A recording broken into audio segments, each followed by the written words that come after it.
invocation prayer and followed by our national anthem.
Welcome po sa ating 135th Climate Forum. Pwede po ba ako mag-request na i-open po natin lahat ang ating mga cameras? So, open po para po makita natin lahat ang mga kagandahan. Ayan. So, to formally start our program, open na po ba? To formally start our program, let us hear the welcome remarks from our Deputy Administrator for Operations and Services, Dr. Landrico Dalida. Sir June. Yes, good morning. Thank you, Anne, and good morning, everybody. In behalf of our Administrator, Dr. Vicente Malano, who is attending an equally important meeting. Let me welcome you all to this 135 Climate Forum.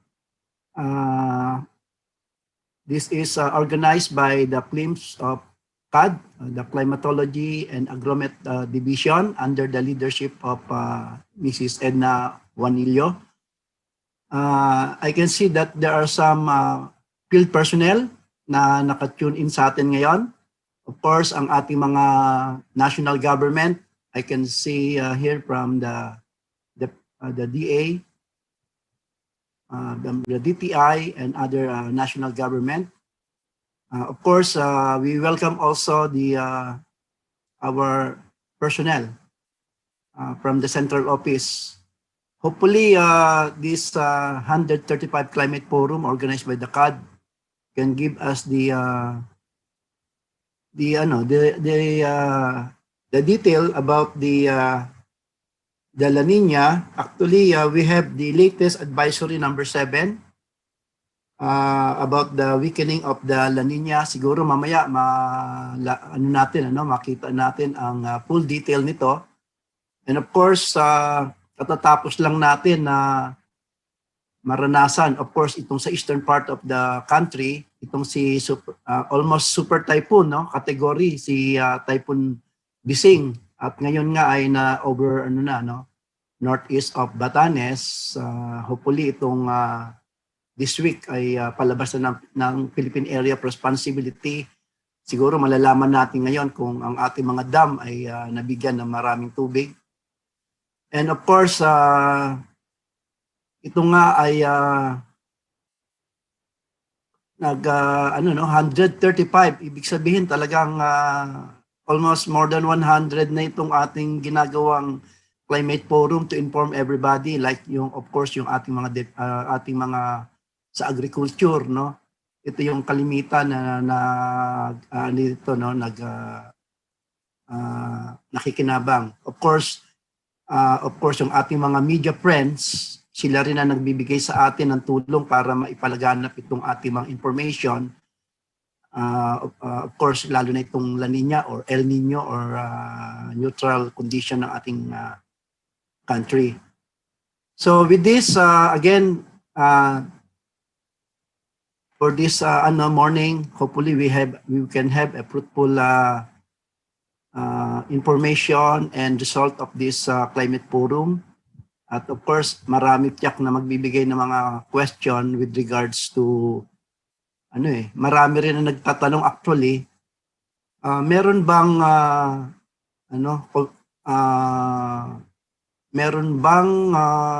itong COVID-19 natin, may effect bang weather? No, ito kasi madalas masabi nila na ang weather actually ay nakaka-apekto rito sa ating pandemic na ito. So siguro baka may magtanong niyan at mabigyan natin ng magandang paliwanag. Again, in behalf of our administrator, Dr. B. Malano, again, we welcome you all to this 135 Climate Forum. Thank you very much and good morning.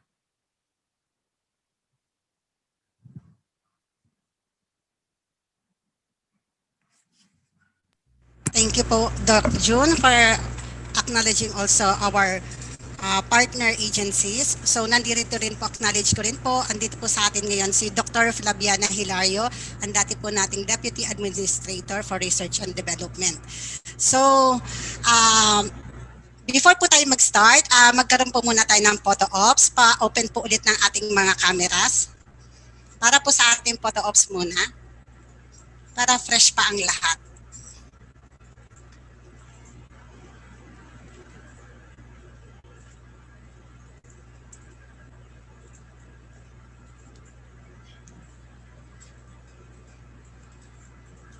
Yan.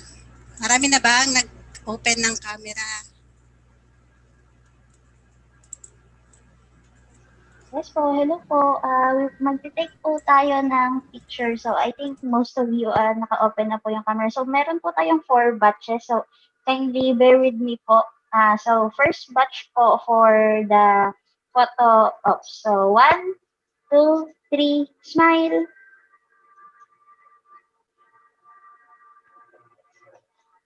Ayan. So, for the second batch po, wait lang po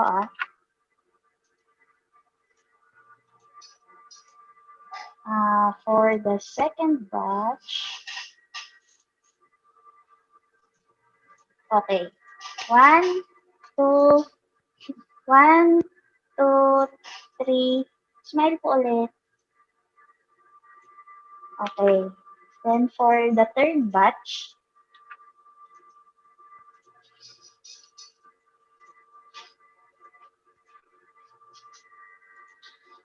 one, two, three.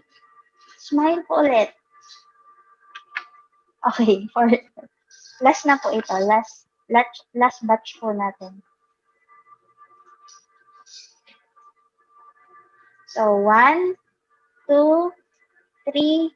Smile po ulit. Thank you po. Ma'am Che, back to you po.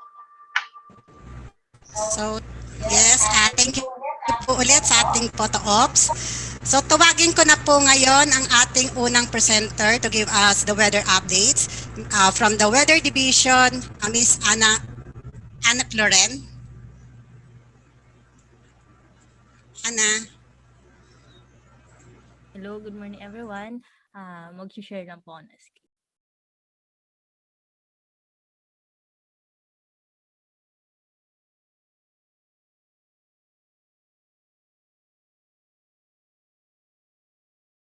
Hello po, good morning. Confirm ko lang po, okay na po ba? Nakikita naman po yung screen ko po.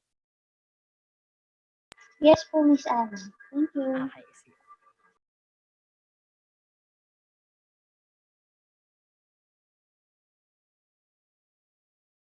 Okay, good morning everyone. So, narito po yung update natin sa binabantayan po nating bagyong si Bising at sa magiging lagay po na ating panahon in the next 3 to 5 days.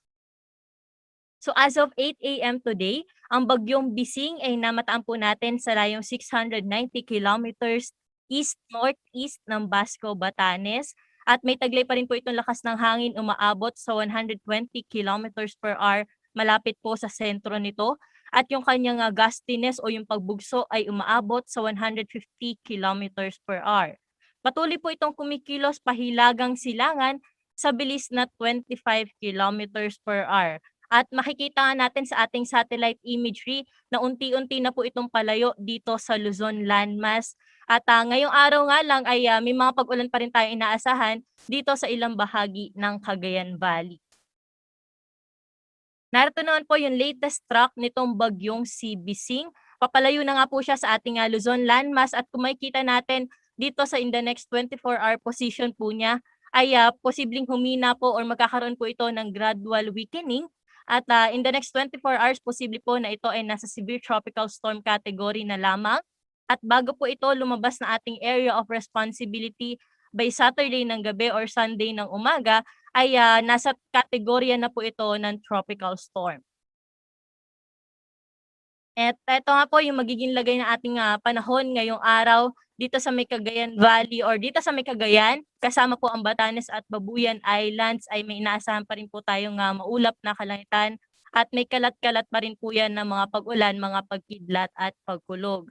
Ngunit dito na po sa Metro Manila at sa nalalabing bahagi pa po ng Luzon, asahan pa rin po natin ang maaliwalas na panahon. May kainitan nga lang po ngayong umaga hanggang tanghali at sa hapon at sa gabi naman ay mataas pa rin po yung tsansa ng mga isolated rain showers. Ito ay dulot po ng mga localized thunderstorm.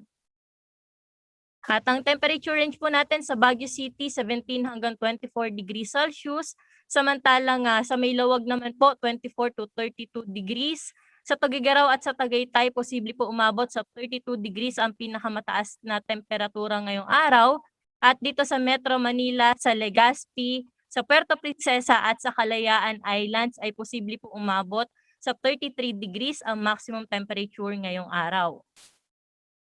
Dumako na po tayo sa Visayas at Mindanao.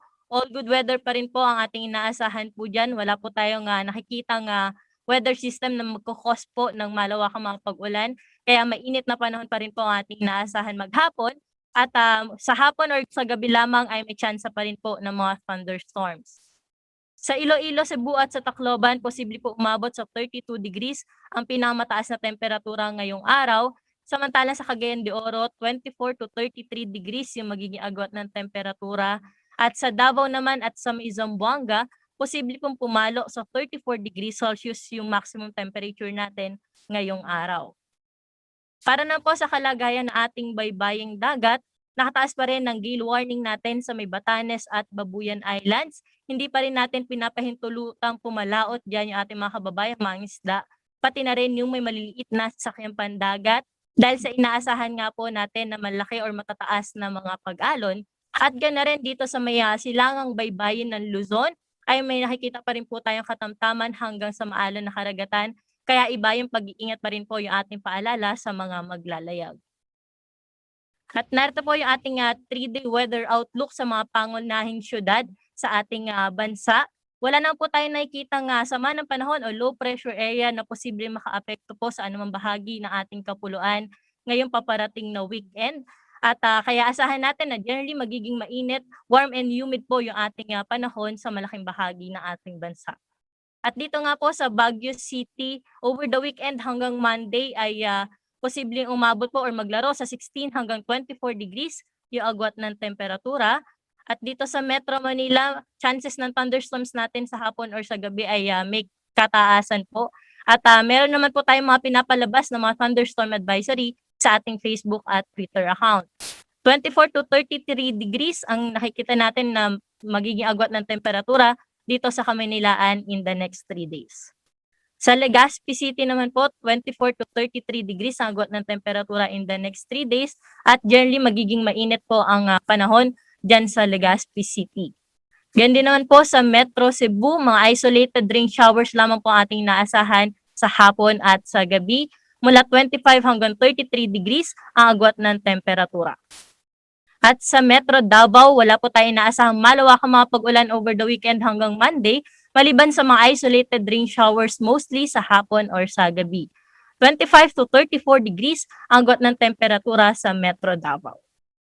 At yan po muna ang latest natin dito sa Weather Forecasting Center ng Pag-asa. Magandang umaga po.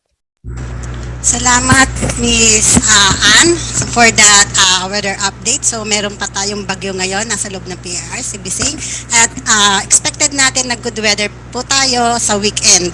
So, for our next presentation, for the dam updates, may we have Miss Aileen Abelardo. Miss Aileen. Hello po, magandang umaga po. So, para naman po sa status po ng mga minomonitor na dams po ng Pag-asa.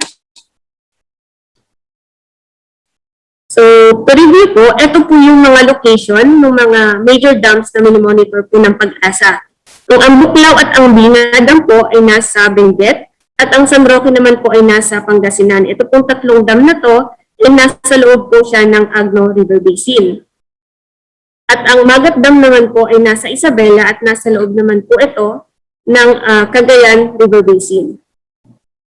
Samantalang ang Pantabangan sa Nueva Ecija at ang Angat Dam at Ipo Dam naman po sa Bulacan ay nasa loob naman po ito ng Pampanga River Basin. At ang La Mesa Dam naman po ay nasa Pasig Marikina River Basin, dito po sa Quezon City, at ang Caliraya Dam naman po ay nasa Laguna.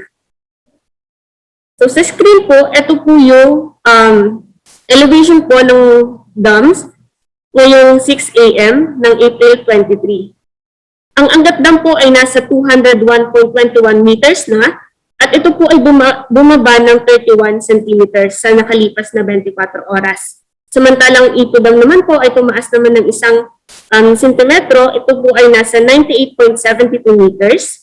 Ang La Mesa naman po ay nanatili sa 78.70 meters. Ang Ambuklaw po ay nasa 749.69 meters at ito po ay bumaba ng 32 centimeters. Samantalang ang Binga naman po ay tumaas ng 91 centimeters at nasa 568.02 meters ang elevation. Ang San Roque naman po ay nasa 237.35 meters at ito po ay bumaba ng 40 centimeters. Ang Pantabangan po ay bumaba din po ng 4 centimeters naman at nasa 193.08 meters ang elevation. Ang magat din po ay bumaba ng 23 centimeters at ito nga po ay nasa 188.81 meters na kaninang 6 a.m. At ang kaliraya ay bumaba din naman ng 29 centimeters na nasa 286.90 meters.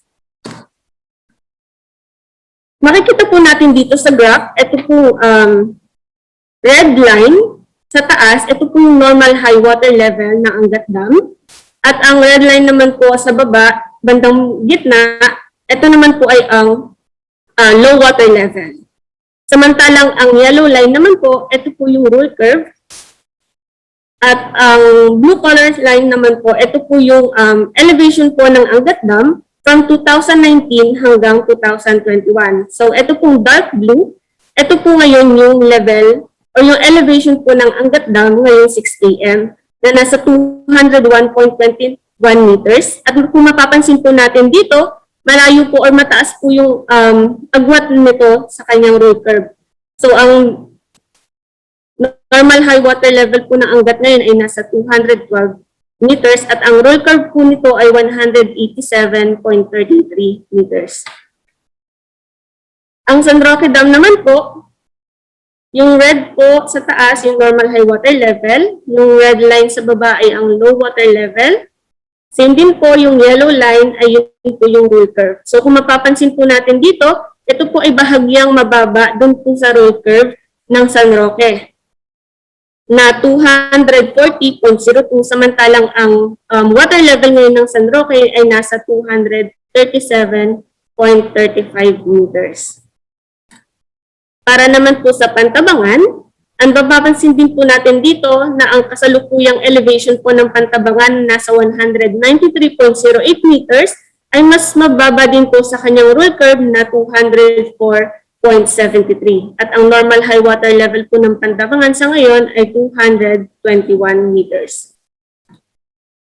Para naman po sa Magat Dam, ito pong dark blue, ito yung elevation po ng Magat Dam for the year 2021. At makikita din po natin dito na ito po ay mas mataas naman dun sa kanyang roll curve. Ang elevation ng ang Magat ngayon ay nasa 188.81 at ang roll curve niya ay nasa 177.98 meters. At ang Lamesa Dam naman po ay nasa 78.70 meters na natili sa nakalipas na 24 hours na wala pong pinagbago at ang kanyang normal high water level naman ay 80.15. So kung mapapansin po natin dito sa nakalipas po na tatlong taon from 2019 hanggang ngayon, ang level po ng Lamesa Dam ngayon ay mas mataas kumpara po sa nakalipas na taon. Ano naman po yung inaasahan natin magiging water level or expected water level po ng apat na dams na ito by the end po ng May. So, ang elevation po ng Angat ay nasa 201.21 meters ngayon po April 23, 6 a.m. At ang normal high water level po nito ay 210 meters. So, base po dito, ilan po yung parang kailangang amount ng rainfall or basing rainfall para po ma-reach ang 210, kailangan po nito ng 364 millimeters of rain para po ma-reach itong normal high water level. At kung ang forecast basin rainfall po ng Angat, so by the way, ang forecast basin rainfall po ay binibigay po ng claims at ang dam allocation naman po ay kinukuha namin doon sa dam offices para ma-compute po natin kung ano ba yung expected water level by the end ng May. So kung kukumpitin po natin, gagamitin po natin yung forecast basin rainfall na 240 millimeters of rainfall at meron pong dam allocation ng Angat na 63 cubic meters per second. By the end po ng May, ito po ay bababa at aabot po ng 196.40. At ang roll curve naman po ng Angat by the end ng May ay 183.60. Kung mapapansin naman po natin dito, bahagyaman po bumaba ang level ng Angat sa end po ng May, ito pa rin po ay mananatiling mas mataas po dun sa kanyang roll curve. mataas po ito ng 12.8 meters po. At para naman po sa San Roque, sa current elevation niya na 237.35 meters, para mapuno po or umabot sa 280 meters na normal high water level po nito, kailangan po ng 1,618 millimeters of rainfall. Ito po ay single event lang. Kung ito po ay uulan ng ganito kalaki, at aabot po ito ng 280 meters. Pero para naman sa makompute natin yung water level nito by the end ng May, ilalagay natin yung forecast basin rainfall na 213.2 millimeters of rainfall, at ang gagamitin naman po nating dam allocation na 55 CMS, ito po ay tataas at aabot po ng 245.88 meters by the end of May. At ang rule curve po nito ay 233.18 meters, at kung mapapansin din po natin dito, ito po ay mas mataas din po sa kanyang rule curve. At dito naman po sa may Pantabangan Dam, ang current elevation niya ay 193.08 meters. At para ma-reach niya yung normal high water level na 216, kailangan po nito ng 1,803 millimeters of rainfall. And to compute naman po yung water level nito by the end ng May, ang forecast basin rainfall po ng Pantabangan ay 286.6 millimeters, at ang dam allocation po nito ay nasa 1.44 CMS na lamang po. Ito po ay tataas from 193.08, ito po ay magiging 198.28 meters by the end of po ng May. At ang rule curve naman po nito ay 203.64. Kung makikita naman po natin dito, ito po ay mas mababa sa kanya pong rule curve, mas mababa ng 5.36 meters. Pagdating naman po sa Magat, ang current elevation po nito ay 188.81 meters. At ang kailangan na lamang po na ulan or amount of rainfall para ma-reach niya yung 193 meters na normal high water level nito, ay kailangan na lang po ng 50 millimeters of rainfall. So kung kukumputin naman po natin yung magiging elevation po ng Magat Dam by the end of May, for example, ang forecast basin rainfall po nito na 280.4 at ang dam allocation naman po na 120 CMS, ito po ay maabot na sa kanyang spilling level or lalagpas na po dito sa 193 meters. So ito po yung expected water level po ng apat na dam na ito by the end po ng May. So kung titingnan naman po natin dito, by the end naman po ng June, ito naman po yung expected water level po ng Angat Dam ay aabot po ng 194.09. So, bababa ito or bahagyang bababa, ngunit mas mataas pa rin po ito sa rule curve niya ng 12 meters. Dahil ang rule curve po ng Angat sa by the end ng June ay 181.90. Samantalang ang San Roque naman po, from 245.88, ito po yung na-compute natin na water level by the end of May. So, ito po yung ginamit natin to compute naman ulit kung ano yung magiging water level nito by the end ng June. At ang ginamit naman po natin forecast basin rainfall for San Roque ay 322.7 meters. At ang dam allocation niya ay nanatili sa 55 CMS. So, kung gagamitin natin ang mga data na ito, ang magiging water level naman po ng San Roque ay bababa at aabot po ng 239.71 meters. At ang rule curve naman po ng San Roque by the end ng June or sa June 30, ito po ay 235.22. And kung makikita naman po natin, mas mataas naman po ito ng 4 meters sa kanya pong rule curve. Samantalang ang Pantabangan naman po, from 198.28 by the end ng May, at gagamitan po natin siya ng forecast basin rainfall na 253 millimeters of rainfall at ang dam allocation po na 1.44 CMS, ito po ay tataas at aabot naman po ng 201.70. Bagaman tataas po siya sa ganitong level, mas mababa pa rin naman po ito sa kanya pong rule curve na 204.8 0.17 meters. At sa Magat naman po, kung by the end of May ay aabot siya ng 193 meters, which is yung spilling level niya, and then maglalagay pa or makakargahan pa ito ng basin rainfall na 270 millimeters of rainfall, at ang dam allocation na 120 cms, ito po ay parang tataas pa or mag-exceed pa po ng 193 meters. So, ito po yung inaasahan natin or magiging forecast water, expected water level po ng 4 na dams, which is yung Angat, San Roque, Pantabangan, at Magat. So, kung mapapansin naman po natin sa elevation po ng mga dams na ito, bagaman meron pong Typhoon Bising dito po sa inside po ng PIR, wala pong masyadong naging epekto para tumaas yung pong elevation po ng mga dam, sapagkat yung pong mga pag-ulan ay hindi naman po doon bumabagsak sa watershed ng mga dams po na ito na minomonitor po ng PAGASA. So, yan lamang po ang update dito po sa Hydrometeorology Division po ng PAGASA. Magandang umaga po. Thank you very much, Ms. Eileen, for giving us the dam status and the assessment level of forecast based in rainfall. And at this point in time, we would like to acknowledge again our stakeholders who are here with us. Clap reaction na lang po from DTI, DA, MC River District, Tugasang Water District, MD, PRC, NHQ, PSMA, NAP, DA Western Visayas, DTI SCPO, F. Gulo, po yung ating Prefector Esperanza Kayanan,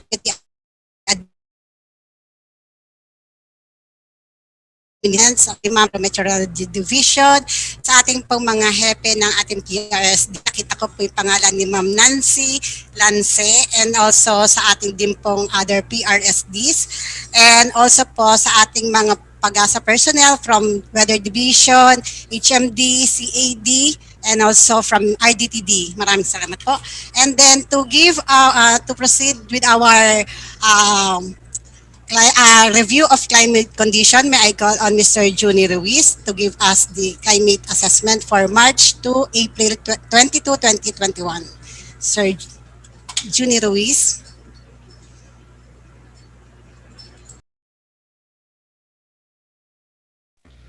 Yes, magandang umaga at ligtas na umaga po sa ating lahat. So yung ipe-present ko po is yung climate review natin for March hanggang April 21, 2021. So the contents of this presentation is first yung ano na ba yung nangyayari sa tinatawag nating El Nino or La Nina. Then the second one would be the weather system that affected the country. The third one would be climate assessment in terms of rainfall and temperature, and then the summary.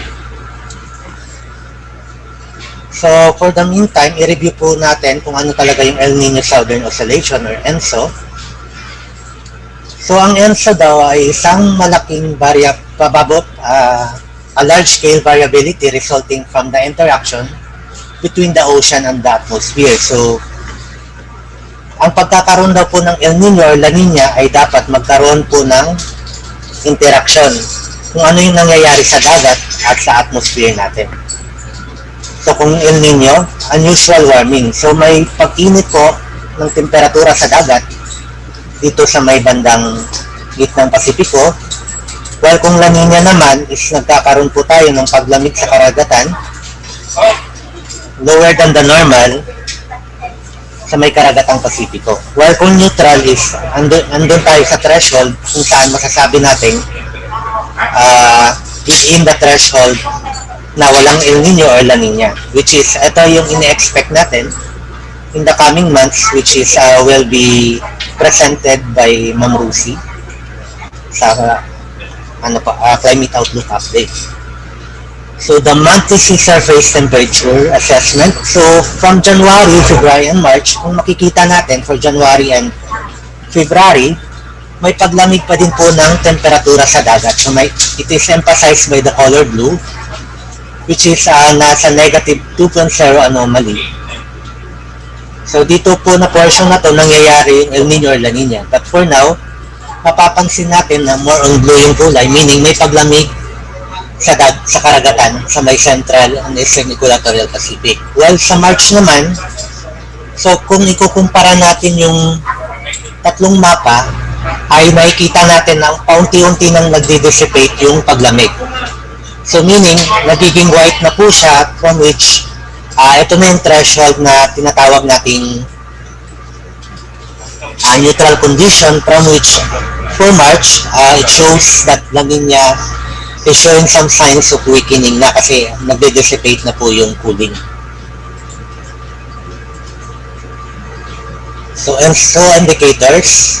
So kanina po, nalaman natin na yung pagkakaroon ng El Nino or La Nina, dapat may interaction yung kung ano yung nangyayari sa dagat, which is represented by the sea surface temperature sa nangyayari sa kalangitan. Or ito yung nire-represent naman ng SOI or Southern Oscillation Index, from which kung titingnan natin, since November 2020, nung na-reach na niya yung pinakamalamig na temperatura sa dagat, ay paunti-unti na pong umaakyat yung temperatura hanggang natong March 2021. And for the SOI naman is pababa naman, meaning ito po kasi pag si surface temperature is kung tumataas yung temperatura, nagkakaroon tayo ng El Nino. At bumababa naman is La Nina. While kabaliktaran naman po yung nangyayari sa SOI or yung tinatawag nating difference in pressure. Pag umaakyat po yung pressure, meaning may nangyayari sa kalangitan, tumataas yung high pressure, nagiging high pressure siya, while bumababa naman siya is nagiging low pressure. Meaning, inversely proportional. So sa ngayon, pakita na trend ng SOI or ng pressure is pababa naman. So these two, the ocean and the atmospheric indicator, is likely showing us the possibility of returning to ENSO neutral in the coming months. So for the, naman po, nakikita ninyo itong mga pula sa blue na kulay, from which tinatawag daw natin siyang El Nino or La Nina episode pag nagkakaroon na po ng 5 sunod-sunod na 3-month overlapping. So for now, kung bibilangin po natin yung pagkakaroon natin ng La Nina is nasa 7 months overlapping 3 monthly averages na po siya. So we call it a La Nina episode already since the season of November, December, January. And kung titingnan po natin yung trend niya, it has reached its peak on November, and paunti-unti na din po siyang umiinit. Then, Ma'am Rosie would discuss mamaya po kung kailan yung possibility to be nababalik na po tayo sa ENSO neutral condition. So for the month of March, we also issued 2 press releases. One is the termination of the Northeast Monsoon, which is nangyari siya noong 26 March 2021.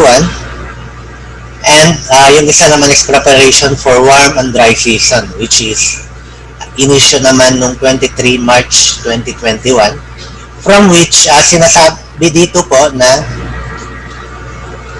paparating na po yung tag-init natin in the coming months, especially towards the month of April and May.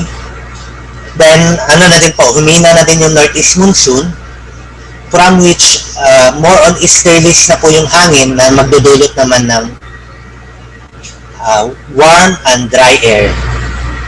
So, medyo mainit na temperatura, from which ito po yung nararanasan natin ngayon. So, for the ENSO alert system, kasi po hindi pa naman talaga, nagwi-weekend lang po yung La Nina, so meaning may La Nina pa po tayo, which is For this month, we had issued the La Nina Advisory number 7, issued on April 6, 2021, which indicates that La Nina is now weakening across the tropical Pacific. Then majority of climate models predict transition to INSO neutral for the season of April, May, June 2021 season.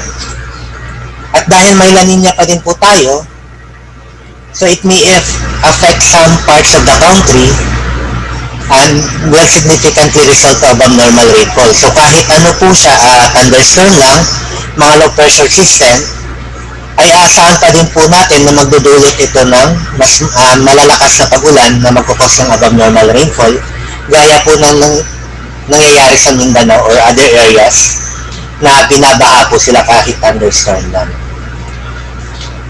So ito po yung La Nina Advisory number 7, which is signed by our administrator, and ito po yung tinatawag nating simplified, from which makikita niyo po sa website. It shows the rainfall condition for the month of March and kung ano yung aasahan natin sa April. So for now, so ipapakita ko po mamaya yung assessment from which comparable po siya sa forecast natin for April, from which dry na yung Luzon, then medyo wet yung parts ng Visayas sa Mindanao. So actions taken for this 2021, 2022, 21 La Nina. So July 15, 2020, nag-issue po tayo ng La Nina Watch, while on September, nag-issue na po tayo ng La Nina Alert. Then on October 2 is nagkaroon na po ng press briefing, from which we had issued the La Nina Advisory number 1. Then from November up to March is yung La Nina Advisory 2 to 6. So other initiatives na ginawa ko ng PAGASA is to conduct regular monthly climate forum, conduct 5 provincial climate fora via Zoom on La Nina in the cooperation with PAGASA Regional Services, regular attendance to meetings and special briefings to various government agencies, lalong-lalo na po sa water saka agricultural sector. Then, the last one would be dissemination of forecasts and advisories through quad media. Then, punta po tayo sa mga weather systems that affected the country from March to April 21, 2021. So, for March, apektado pa din po tayo ng northeast monsoon na nagdulot ng malamig at na temperatura at maulan, especially dun sa eastern parts po ng bansa natin. Tail end of the frontal system, easterlies, low pressure area, localized thunderstorm, intertropical convergence zone sa may part ng Mindanao, then one tropical cyclone for April. Sa March po kasi meron din po si Auring. So hindi ko na po siya na-include. So easterlies po. So kung for April po, nararanasan natin yung easterlies, from which ito na po yung dominant wind system natin pag walang northeast saka southeast. At nangyayari din po siya kung nagta-transition na po towards halimbawa papunta na po tayo ng southwest monsoon, or kung from southwest to northeast monsoon. So nagpe-prevail po yung easterly wind, from which it is yung pinaka-characteristic niya talaga is mainit na hangin. So understanding our rainfall maps, dito na po tayo sa assessment natin for rainfall for the month of March and up to April 2021. So color red siya pag nagkakaroon po tayo ng way below normal rainfall, from which nagkakaroon ng kabawasan sa ulan from 60 to 100% in some provinces or areas in our country. While yellow naman, kung nagkakaroon ng kabawasan ng ulan from 20 to 60%, near normal, kung comparable po sa normal na natatanggap na ulan for specific area, and above normal naman po if nalampasan na po yung tinatawag natin normal ng 120%.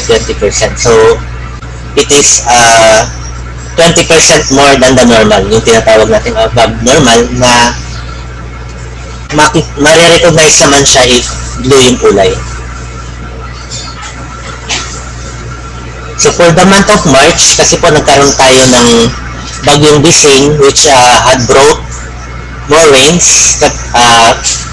Kabilang na din po yung northeast monsoon natin sa kabilang ng the cold front. So makikita natin, most parts ng country natin is nakaranas ng near to above normal rainfall. Pero lang po in some areas of Central Luzon saka western part po ng Northern Luzon. So with this, kung titingnan po natin per province, yun, converting it to percentage po, yung way below normal natin is nasa 6% lang, while 94% naman yung mga naka-receive ng near to above normal rainfall, from which ito nga, most parts ng Visayas sa Mindanao talaga yung nakatanggap ng above normal. Then some parts of Luzon, kabilang ng Southern Luzon, then parts po ng Central sa Northern Luzon. While for April, kung titingnan natin, from April 1 to 21, nagkaroon nga po tayo ng bagyo pero hindi naman po siya naglandfall, but it had brought rains, especially po sa eastern part ng Visayas saka Luzon. Southern Luzon. Eastern Visayas saka Southern Luzon and most parts po ng Mindanao and Palawan.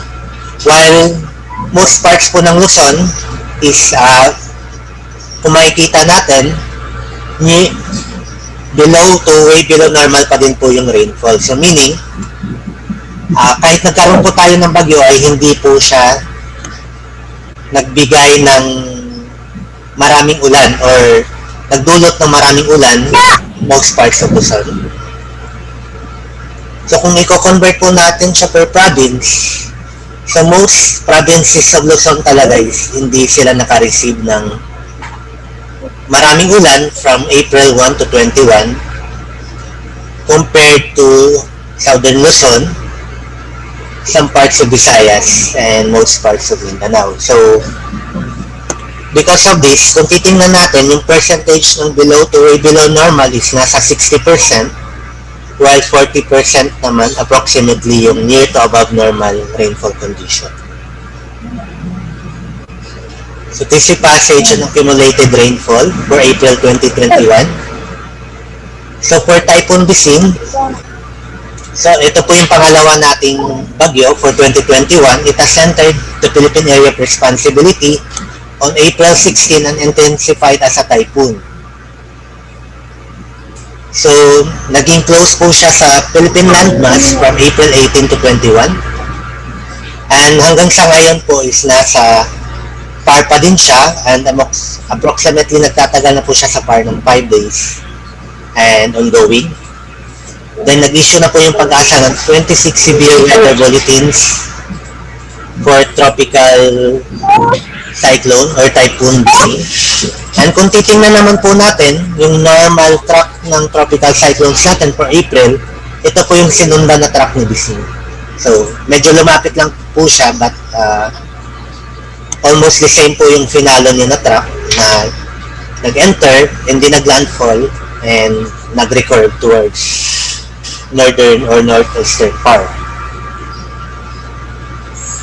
Then for the associated rainfall for Typhoon Bising, kung titingnan po natin, is from April 16, nagdulot na po yung trough ni Bising ng mga pag-ulan sa Mindanao, while nung lumapit na po siya from April 17, 18 hanggang 19, sa vicinity po ng Eastern Visayas saka Southern Luzon, doon na po nakaranas itong mga areas na to ng malalakas na pag-ulan. So kung i-convert natin po yung mga na-receive na rainfall during that day or that days na malapit po si Typhoon Bising, yung naka-receive po talaga ng mas maraming ulan is yung sa Birac, Catarman, then followed by some areas of Southern Luzon, Daig Pili, Legazpi, and some areas of Eastern Visayas like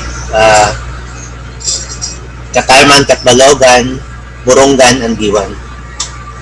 So ito po yung mga areas na binaha at nakaranas po ng malalakas na hangin during yung paglapit nga ng Typhoon Dising in those vicinities. So these are the accumulated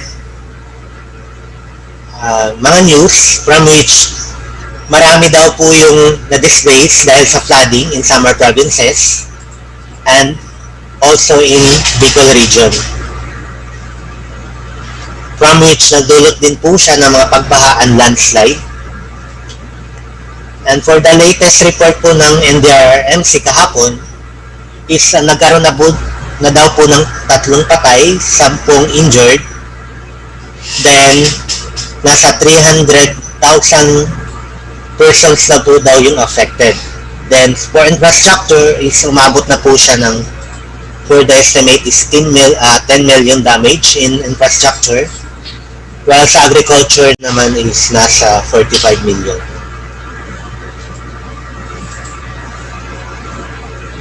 Then for the temperature assessment naman po for March, so makikita natin based po sa anomaly is for maximum and minimum temperature is mas dominant po yung color red, meaning mas painit po na temperatura yung naranasan natin for the month of March,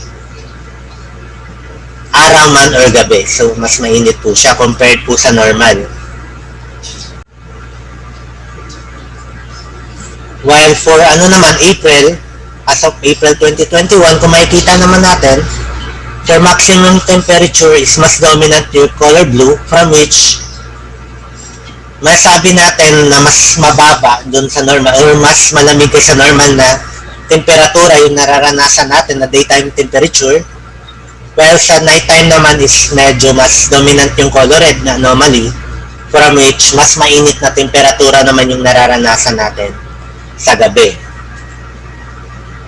So for the mean temperature, kung titingnan natin, mas dominant yung color na white then blue, from which it may mean that mas compared sa normal na temperatura na nararanasan natin for April is mas malamig yung temperature natin ngayong buwan na to for April 2021.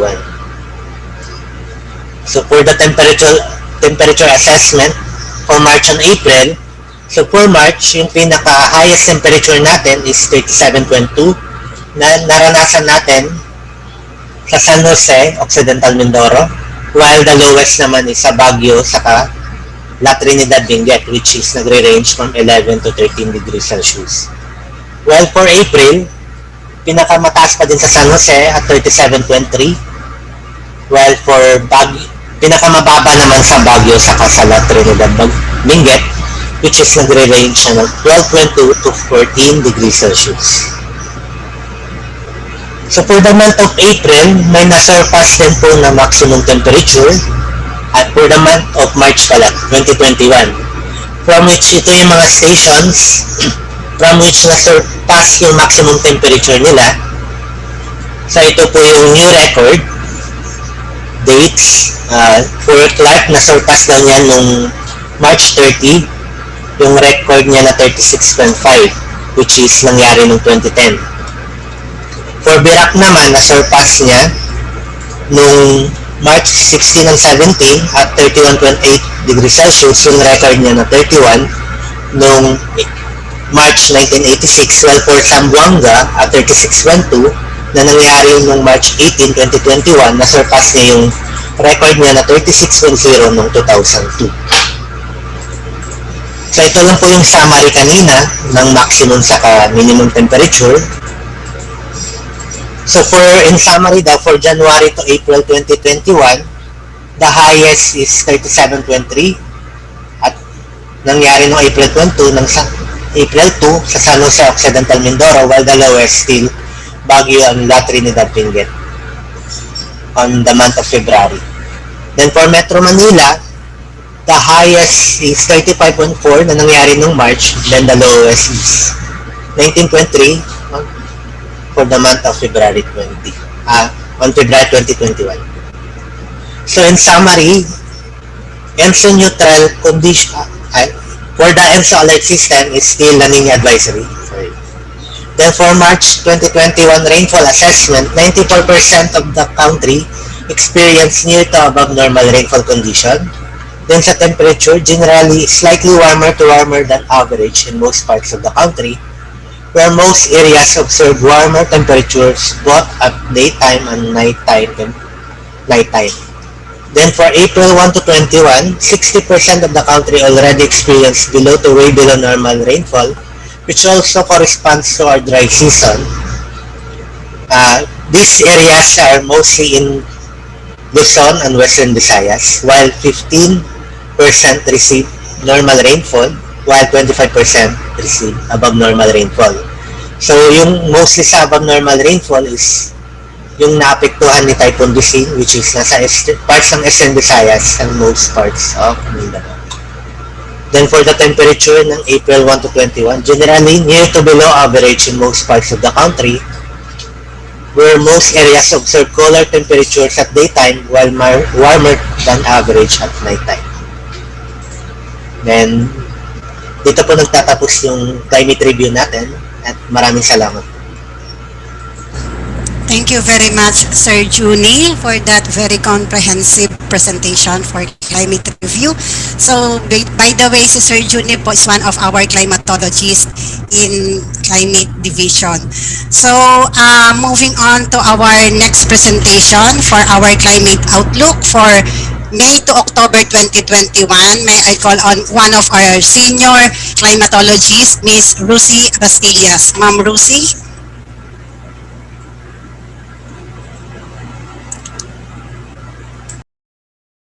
So, ayan na si Ma'am Rusi.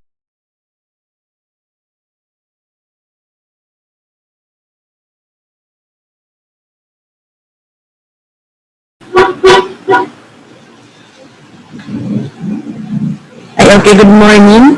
Narinig ba ako? Yes po, narinig, Ma'am Rusi. Okay. i-share, ano ko ng... So, magandang umaga po sa ating lahat, and I'm going to present the climate outlook for the months of May hanggang October. So, this will be the content of my presentation. I'll give the ENSO status, kung ano na ba yung kadugtungan sa sinabi ni Juni, and then the climate outlook, which includes rainfall, temperature, as well as tropical cyclones for the period May to October, and then summary.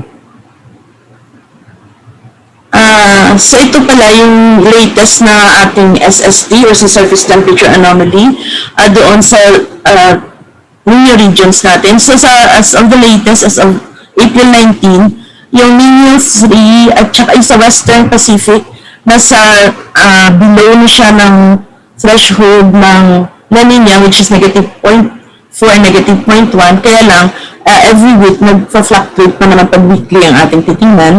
And this weekly SST anomalies naman for the last 4 weeks, na kung saan makikita natin na humina na yung ating cooling doon sa tropical Pacific. And as of April 14, makikita natin dito sa Central Pacific na nagiging nasa neutral levels na siya.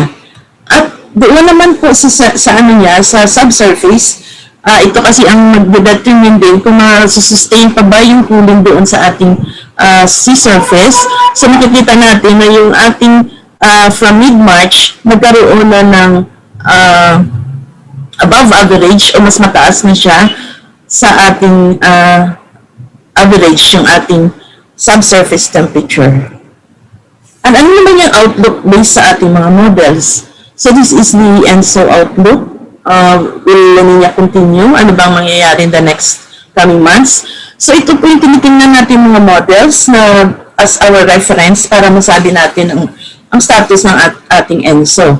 So itong sa left na mapa or graphs, it shows these are the model predictions of ENSO from April 2021 initial conditions.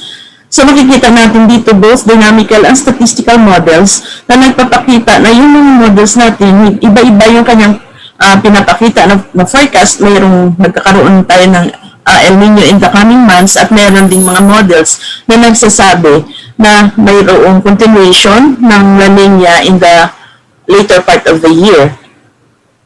And ito naman sa ating isang model din na tinitingnan, which is the ECMWF forecast from April 1. Dito rin makikita, System 5, dito rin nakikita na ang forecast din ng ECMWF ay mga models, iba't ibang models na makikita natin na may mga models na nagsasabi na papunta sa El Nino yung threshold na values ng SST, meron namang nagsasabi na still at negative values pa rin siya or cooling na magkakaroon pa rin ng continuation or re-emergence of La Nina.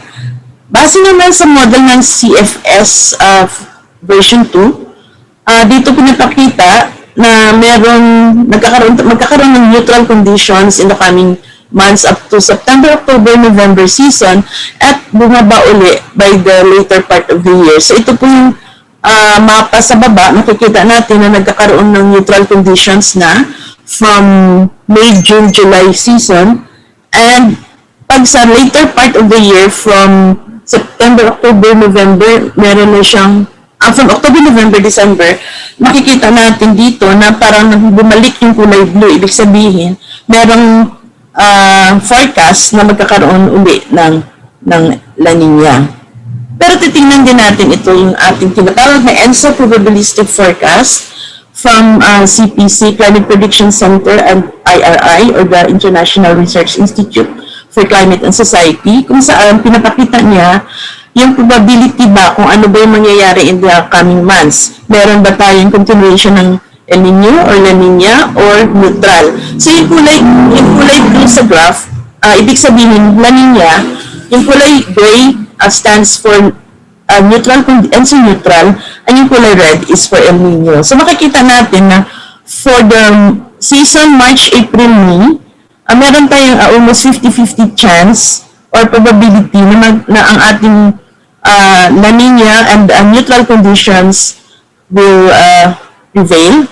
Pagdating ng April, May, June, makikita natin na yung ating La Nina na graph, na bar, bumaba at tumaas yung ating neutral condition until May, June, July na we have almost 80% probability na yung ating magiging status ng ating La Nina is ating ENSO is neutral, and about almost 20% lang yung La Nina, and less than 20% yung La Nina, and a small portion ng El Nino.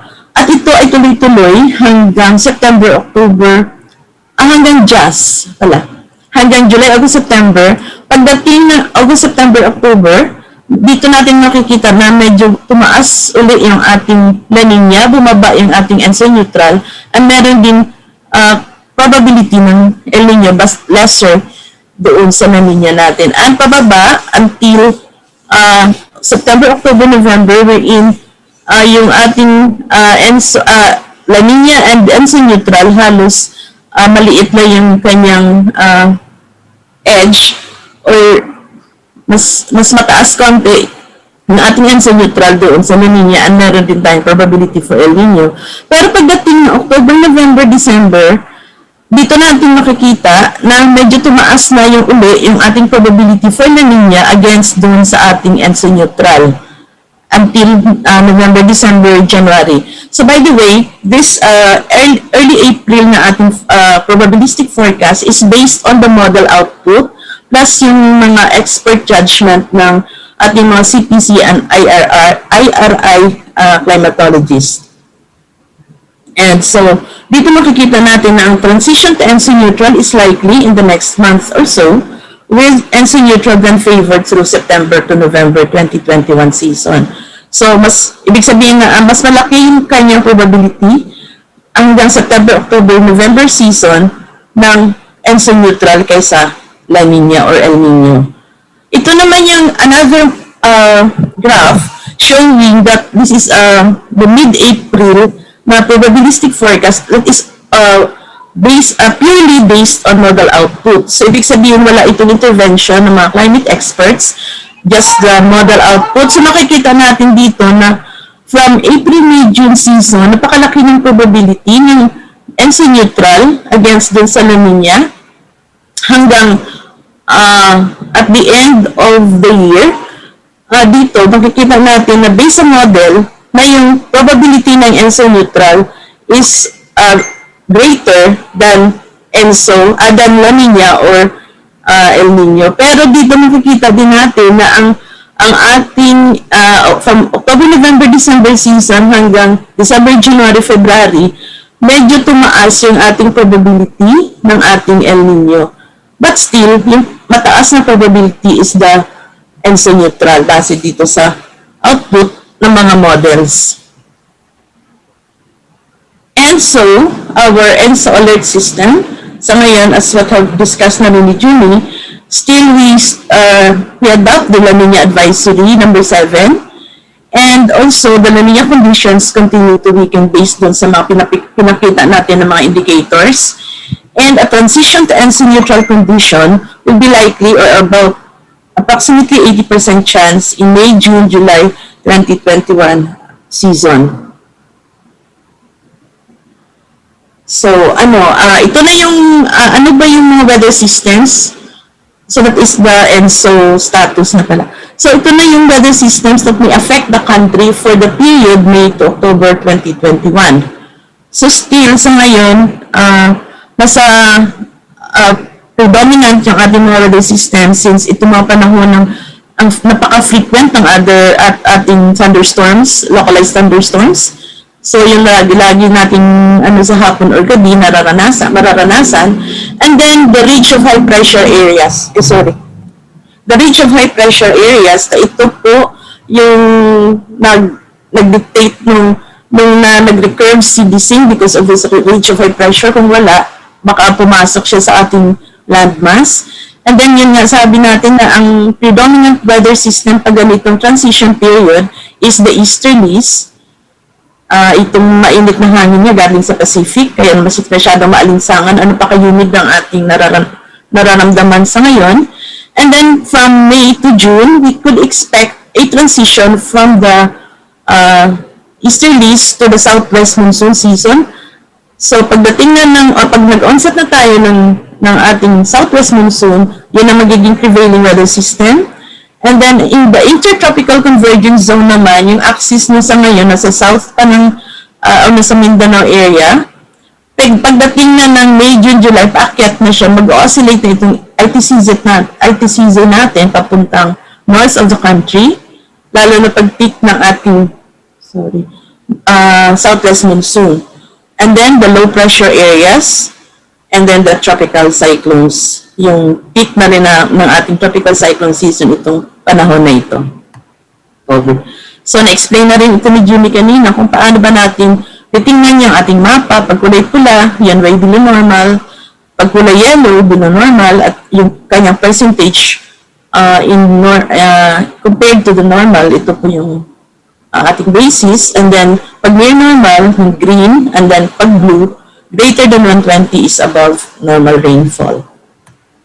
So, this is our forecast for the month of May, showing ng normal rainfall itong sa left ni mapa, showing that yung May natin, makikita natin na yung ating rainfall ranges, mga from 100 to 200 millimeters. Lalo na sa Central Luzon area and some parts of Mindanao, may mga 200 to 300 millimeters tayo. And yung forecast natin for May, ito po yung sa gitna, sa second map, which shows na mas marami compared dun sa normal, especially in Luzon, some parts of Visayas, and also in Mindanao. So this is in percent of normal, showing that the northern Luzon and Mindanao area, ang kanyang percent of normal is almost the same, so near normal. But the southern part of Luzon and most parts of Visayas, makikita natin na mas maraming ulan kaysa normal, so above normal siya. In terms naman sa probabilities, makikita natin dito yung mga dots na ito. Pag yung darker yung kulay ng ating mga dots, ibig sabihin, mas malaki yung ating probability for that forecast. So kung kulay blue, ibig sabihin, above normal yung kanyang pinapakita, and yung kulay pula naman, yung below normal, and yung green, it's near normal. So, dito sa mapa natin, by the way, this is pala how to determine the uncertainty in the forecast. So this is the probabilistic forecast for our rainfall na deterministic dito. So values ito naman probabilities. So dito makikita natin na ang ating forecast for May, in terms of probability, halos blue. Ibig sabihin, mas malaki yung chances natin na magkakaroon tayo ng above normal for May than the two which is below normal and near normal. So dito nakikita natin na ang sa Southern Luzon as well as sa Visayas area, there is a greater chance or about 60 to 70% chance na yung ating rainfall would be above normal. And in terms naman pala sa mga provinces, kung ilang provinces ba ang magkakaroon, ang expected na magkaroon ng above normal is about 38 provinces and near normal is 46 provinces. Ito naman yung forecast natin for the months of June, showing itong normal rainfall natin na makikita natin na yung kulay darker na blue is concentrated over the western sections of Luzon as well as the western sections of Visayas and some parts of Mindanao.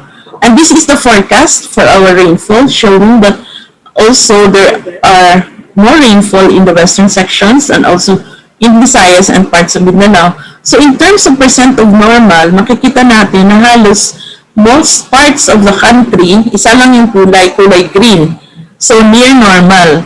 So in terms naman sa probabilities, there is still a greater chance of having above normal, pero ang kanyang confidence dito is na magkakaroon ng above normal is less. So makikita natin na medyo mas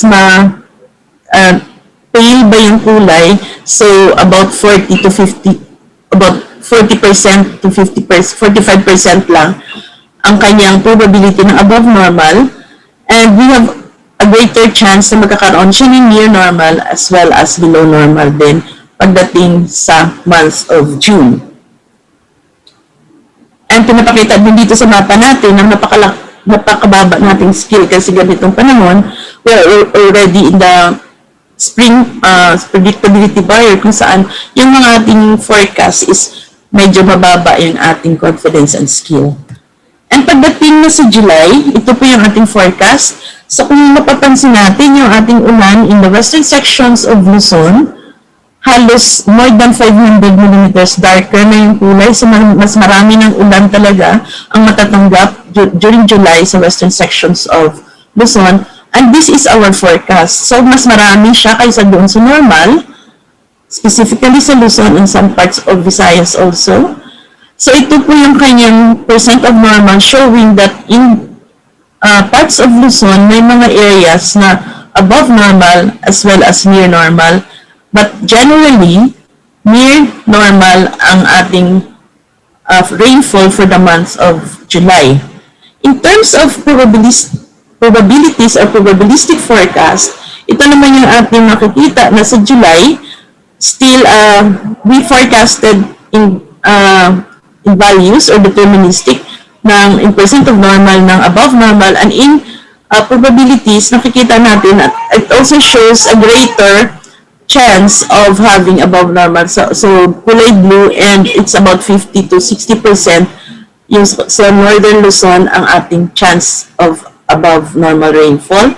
Dito naman sa parts of Visayas and Mindanao, although we forecasted near normal, but most areas dito sa Mindanao shows a higher chance of having below normal, which is yellow or orange, about 40 to 45% probability of having below normal.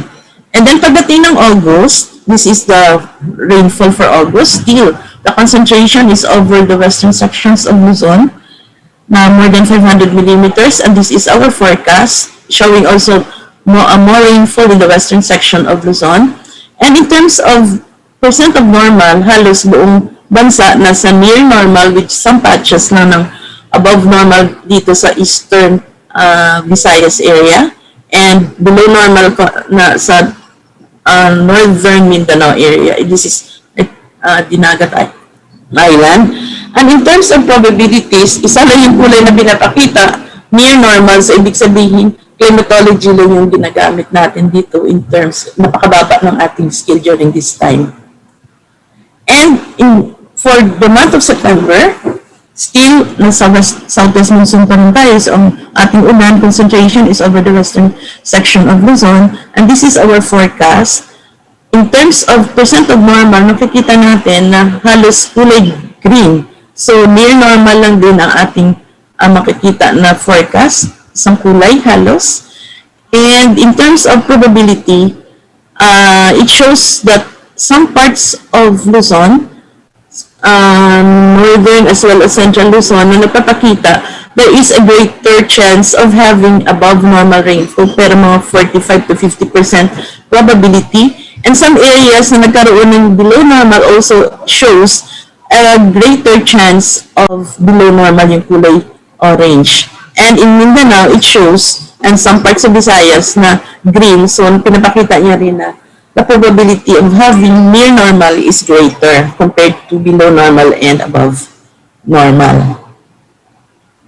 So for October, ito po yung forecast natin. Since October is already the transition period na uli ng southwest monsoon to northeast monsoon, so yung concentration ng ulan natin hindi na masyado dito sa western section of Luzon. Dito na siya halos may mga areas na sa eastern Luzon, northern Luzon na nagkakaroon na ng blue, gray, dark blue. Ibig sabihin dito yung concentration ng ating ulan during this month. And ito naman yung forecast. So the forecast is also almost the same with the normal. So ito po yung in percent of normal, generally, kulay green, ibig sabihin generally near normal yung ating ulan for the month of October. And in terms of probabilistic forecast, or ano ba yung chance na magkakaroon tayo ng above, below, or near normal. So for October, there is a greater chance, mas mataas yung chance or probability ng above normal, although 45 to 50% lang dito sa northern Luzon, pero sa ibang bahagi ng bansa almost equal yung kanyang probabilities yung tatlo kasi walang masyadong nag-stand out na kulay. Halos puti siya or pale. So hindi siya ganun ka-confident dito sa baba, sa Visayas and Mindanao area. And so, just to summarize the forecast rainfall, so makikita natin na ang May natin, halos marami pang ulan, maraming areas pa ng above normal, May, June, July. Sa July, meron din sa Luzon, but generally, pag titingnan natin yung mapa, halos kulay green, generally near normal, except for May nga. And then in terms of probabilities, mataas din yung probability natin for May ng above normal, lalo na dito sa Central and Visayas area. And the rest of the months, halos hindi na ganun ka-dark yung ating kulay ng ating forecast for the for the probability for above, below, and near. So, makikita natin na yung ating uncertainty in the forecast is greater pagdating ng itong southwest monsoon season. And these are the matrix per province ng ating mga rainfall forecast in terms of percent of normal. So, parang makikita natin kulay dito sa all the provinces in the country, halos green, and some May lang makikita natin na maraming blue, but the rest is almost green. So, near normal ang ini-expect natin for the season. And this is in and this is in millimeters per province. So, makikita natin na meron tayong mga malalaking ulan ini-expect, lalo na sa July, sa areas ng CAR, na ang ating, this is the range for the minimum and maximum rainfall. So makikita natin na may mga 1,000, almost 1,000 millimeters ang forecast natin ng rainfall for this month. So July is yung malalaki na yung ating ulan during this period. And this is for Visayas and Mindanao. So ito naman, for the forecast rainfall for the selected watersheds in millimeter and percent of normal from May to October. So, sa iba't ibang bahagi ng bansa, meron tayong watershed na minomonitor, and meron tayo sa Luzon, which is Angat, Lamesa, Magat, Pantabangan and San Roque. Dito naman sa Bicol, we have Lake Buhi, and in Mindanao, we have Lake Lanao. So, ang forecast natin for May, for all the watersheds na may monitor, halos near to some patches lang ng above, or some watersheds na for Angat, for example, sa May and June is expected, and May is expected na magiging above normal yung Angat, Lamesa, and Malinaw. And for July also, we have Magat, Pantabangan, and San Roque. Ang expected generally, near normal ang ating forecast for our selected watersheds. And this one is for the rain stations over the selected dam areas in all over the country. So mostly ito sa Luzon. So we have here the dams, and this is the station rainfall forecast. So ito yung in terms of millimeters, and this one is in percent of normal. So still we can see na ang ating forecast is from May to July, from May and July na may above normal, near to above normal, pero June, August, September, and October, we can see na near normal ang ating ina-expect. And for the forecast rainfall over selected river basins, ito po yung ating forecast. This is in range also, minimum and maximum rainfall, and with the mean. The mean pala ito is partial mean, hindi siya yung mean ng ano ha. So still we can see that the catchment, we have 18 major river basins or catchment na monitor. So we have 10 in Luzon and 8 in Mindanao. So you can see na sa Luzon, we are expecting above normal rainfall in July for these river basins, and as well as in May. Pero sa Mindanao, we expect near normal hanggang July, only one in below normal, but almost 80% na rin siya. This is for May to July.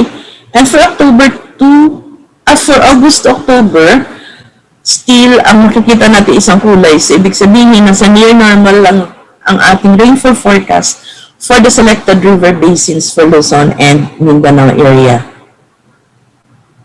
And this is the forecast.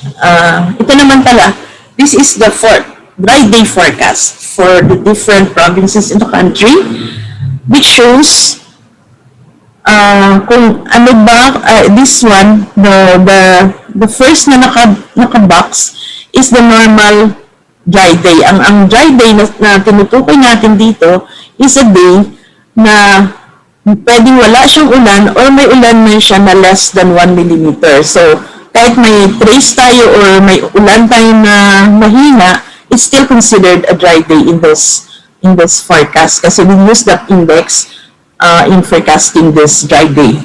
So, less than 1 millimeter, it's still considered a dry day. So, ito po yung number of days for the different provinces from May to October. Ilang number of days on dry day. And then this one is the forecast. So, the forecast number of dry days from May to October. And this right table shows the anomaly. So, kung makikita natin na kulay yellow, ibig sabihin the same or wala siyang pagbabago yung ating normal, ay yung ating forecast against dun sa normal. So, 0 siya, so wala siyang anomaly. Ibig sabihin the same pag mga kulay yellow. Pag kulay blue, ibig sabihin nabawasan yung ating dry day. Kasi forecast minus the dry day, pag negative, so nabawasan siya. At pag positive, pag kulay red naman to dark red, ibig sabihin naman yan, nadagdagan yung ating dry day. So, dito makikita natin sa May na halos may mga shades of blue, ibig sabihin nabawasan yung ating number of dry days. So, lalo na dito sa specific sa area sa Rizal, wherein we have minus 4, ibig sabihin, kung we have 17 days ng dry day, yung ating, we have 21 days of dry day, ang forecast natin is only 17. So, nabawasan siya ng 4 na araw na walang ulan. So, ibig sabihin, nadagdagan yung ating araw na may ulan. Nabaligtaran lang din siya.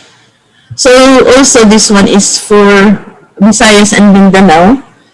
It also shows na sa May, dito sa Visayas area, na halos may mga blue shades, ibig sabihin nabawasan yung ating dry days. So this is the normal, this is the forecast dry days, number of dry days, and this is the anomaly.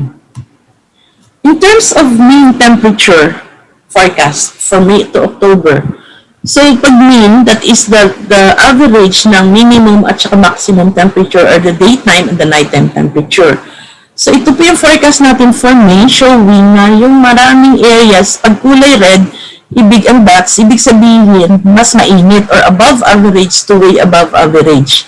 So halos maraming areas dito sa Luzon, ang halos red or dark red, ibig sabihin warmer siya or above average ang ating forecast for May in most areas of Luzon, and sa Visayas also and some parts of Mindanao may mga red or warmer. Pagdating ng June, expected natin generally parang puti, ibig sabihin near normal or near average, but still dominant yung ating warmer or above average dito sa parts of Luzon, as including Metro Manila for the month of June. Ang pagdating ng July, halos ang ating pinapakita dito is near, the dominant is near, slightly above, and some parts din, some areas din na magkakaroon siya ng slightly below average temperature. Pero may mga areas, so hindi siya pare-pareho. So each station has its own forecast for this period. And then until August, September, and October, still we can see that there are ranges of forecasts for each station all over the country. In terms of extreme temperature forecast naman, this is a forecast for a day, for example, na magkaroon tayo ng temperature na umabot sa mga ganitong ranges. So for example, for Northern Luzon, the expected ranges of temperature is 31 to 39.8 degrees Celsius. So ibig sabihin yan, yung mga istasyon na kinahanan natin dyan is the stations na covered ng Northern Luzon. So we expect 39.8 ang pinakamataas sa May, and then sa June we have 38.4, in July also we have 39.3, and then 37.5, 38.7 and 37.1. So these are the ranges of temperature extreme na we could observe in one day. Hindi siya ang mean or average ng buong buwan. And for the minimum temperature, the nighttime temperature, makikita natin na ang sa mountainous Luzon natin, before we have almost mga 8 degrees to 9 degrees ang range. Ngayon, nasa 14 to 15 degrees Celsius na ibig sabihin, mas umiinit na rin yung ating areas. Itong mountainous Luzon is represented by our Baguio station. And also sa Mindanao, mountainous Mindanao is represented by our Malaybalay station. And sa Baguio, how many tropical cyclones are we expecting this period, so from May to October? So sa May, we still expect, May to June, we expect 0 or 1 tropicals, 0 or 1 for May, for June 1 or 2, for July 1 to 3, August hanggang October, we expect 2 or 3 tropical cyclones. And pagdating naman sa track, since papunta na tayo sa southwest monsoon season, ang most tracks, preferred tracks sa mga tropical cyclone natin based on average na dumaan sa ating bansa is papunta na siya from May, June, July towards northern to extreme northern Luzon area, lalo na pag-peak na ng ating southwest monsoon season. Pero pagdating na October, usually naman, bumababa naman siya, and usually crossing yung mga bagyo natin during the month of October. And so for summary, La Nina conditions continue to weaken as we have shown earlier, and La Nina advisory number 7 is in effect, and transition to ENSO neutral condition will be likely in May, June, July season. So probably in May, we will already issue the last or the final advisory for La Nina, depending on the recent condition. And these are the forecast rainfall as what I have mentioned already. Generally near to above normal rainfall for May, and then June same, generally near normal, and then July generally near to above in Luzon, while near normal in Visayas and Mindanao with some patches below normal in Davao, Occidental, South Cotabato, and Sarangani. And then August, generally near normal, with some patches of above normal in eastern Samar and below naman in Dinagat Island. And September, generally near normal conditions except for Catanduanes, Siquijor, later Dinagat Island or below normal is likely. And in October, generally near normal rainfall conditions. And then for temperature forecast ranges from slightly below average to above average is expected during the forecast period. Pero notable dun sa May kasi mas maraming areas ang mas warmer than normal. And then sa bagyo naman, we are expecting 8 to 11 tropical cyclones that may enter or develop in the Philippine area of responsibility during the forecast period. And ito yung binabantayan natin since panahon na ng tag-ulan, malapit yung tag-ulan, the onset of the rainy season associated with the southwest monsoon for climate type 1 areas is expected to be normal from second half of May to the first half of June. And so, PAGASA will continue to closely monitor the La Nina, and updates and advisories shall be issued as appropriate. So, our tentative schedule for the next climate forum is 26 May 2021. So, with that, maraming salamat po. Maraming salamat, Ma'am Rosie, for all the informations on climate forecast. So, for our next in our program po is our open forum. So, para po ma-address ang ating mga queries, kung may clarifications and suggestions.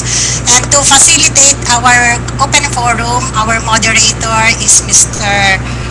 Nestor Eugenio. Sir Nestor. Yes, good morning. Thank you, Chair. For the open forum, you may ask questions and our presenters will answer your concerns. And also you can give your comments, suggestions para po mas paganda pa po natin ang ating mga incoming forums. But before po tayo mag-continue, recap ko lang po yung mga nag-present. From weather specialist from Weather Division who gave us the weather update, Ms. Annalisa Claren. Weather specialist from Hydromet Division who gave us a dam status, Ms. Aileen Abelardo. Weather specialist from Claims CAD who gave us a climate review for the month of March to April 2021, Mr. Julie G. Ruiz. And senior weather specialist from Claims CAD who gave us a climate outlook for May to October 2021, Ms. Rosie Abastillas.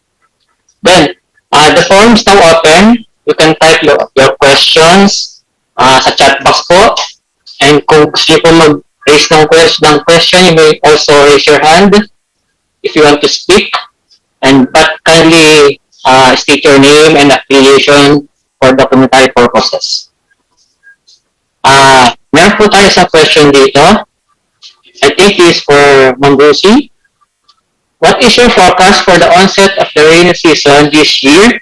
Would it be an early, late, or normal? Ma'am Rosie? Yes, the forecast for this coming onset is normal. So that is from the second half of May up to the first half of June. Dun sa pinakita natin kanina. Yes po. That question is from Oscar Cortez from Philippine Sugar Millers Association. Any questions pa po?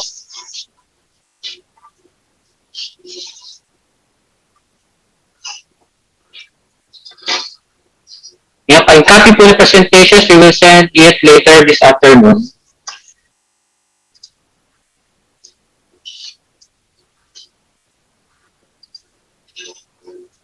Another question po, how many weather net stations do you use in provinces of Negros Occidental and Negros Oriental, and where are they located? Also from PSMA.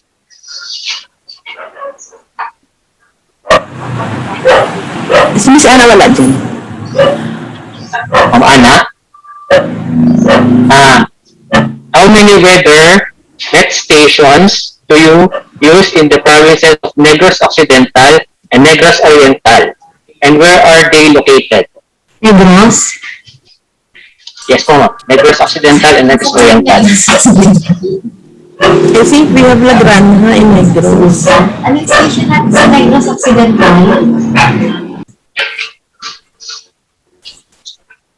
Negros Occidental. Negros Occidental and Negros Oriental. Sino yung sasagot? Western Visayas. Anong station natin sa Negros Occidental? Ano, Ann? Ay, sir. Hello ako. Magandang umaga po.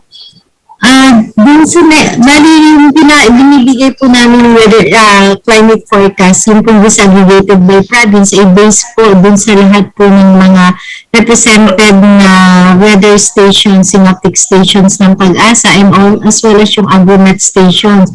So, for Negros Occidental, since it is located in Western Visayas region, Western Visayas region. So, meron po parang station malapit sa may Antique, sa may Capiz, and sa Iloilo po. So, yun po yung mga PAGASA stations po doon, yun po yung ginagamit natin para magkaroon po ng disaggregated forecast per province. Miss Ann?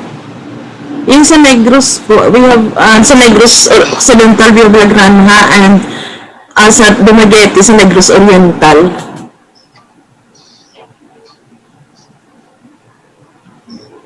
La Granja po and La Carlota City for Marvin Lopez. Tapos sa Negros Oriental is Dumaguete Station. For Negros Oriental is Dumaguete City. Another question po, meron po bang certificate of participation from Frederick Andre of San Jose? Frederick Andre San Jose. Meron po ba tayong certificate of participation?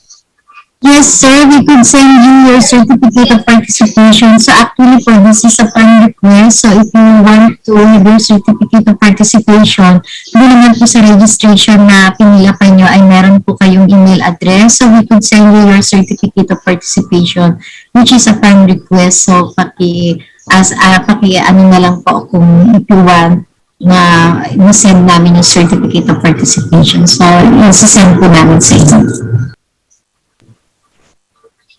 Thank you po, Ma'am Ana. Kindly leave na lang po yung mga email addresses nyo if you want to receive a certificate of participation. And we will send it later po. Any more questions po? Clarifications, comments, suggestions?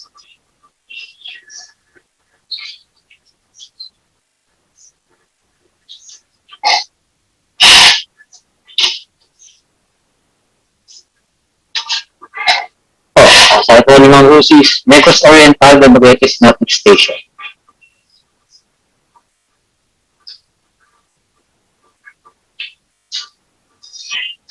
Questions po? Clarifications? Meron pa po bang hindi naintindihan?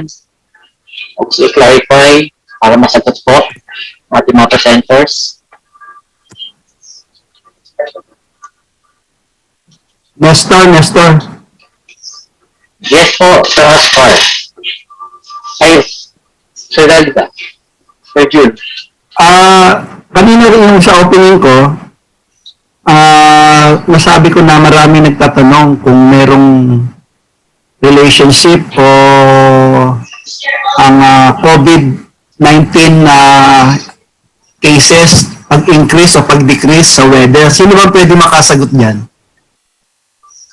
Meron ba tayong explanation diyan kung meron mang relationship ang COVID-19 sa weather sa pag-increase or decrease of the cases